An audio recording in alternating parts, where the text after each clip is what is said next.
A wait list for Christmas Eve Mass? In the age of Omicron, that's a reality at one Northside church, and they're not alone. CBS 2's Tim McNicholas joins us live from St. Andrew in Roscoe Village. Tim, what are the churches doing this year?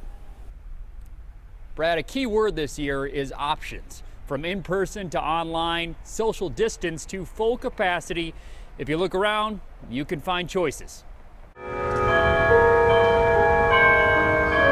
Christmas lights and nativity scenes are far from the only preparations at St. Andrew. A way of keeping social distance for all of our worshipers. The church's pastoral associate, David Hyman, says every other pew will stay roped off on Christmas Eve and Christmas Day.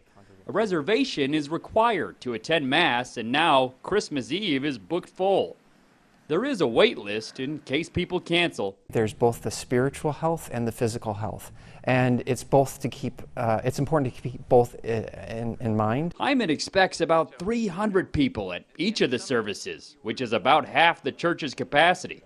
But not all churches will restrict visitors. The Archdiocese of Chicago says social distancing is encouraged, not required, but masks are mandatory. Use these LED tea light candles. The Fourth Presbyterian Church in Streeterville will use battery-powered lights, not the real candles church members used to hold. This year we don't want to do that because we don't want people lifting up their mask to blow out a candle. Associate Pastor Rocky Suppinger says the church will hold a socially distanced service at 6 p.m. on Christmas Eve.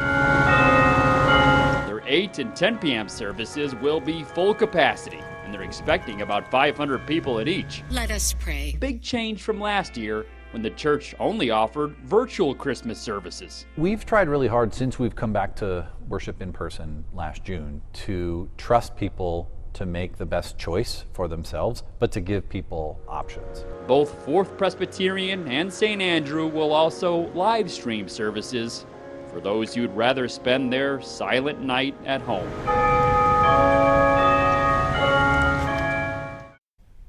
And Mayor Lightfoot says City Hall is in close contact with local religious organizations about best practices. She says that some churches with older members are going fully remote, which the mayor supports, but she also points out that there are no capacity or vaccine mandates for churches. Live in Roscoe Village, Tim McNicholas, CBS 2 News.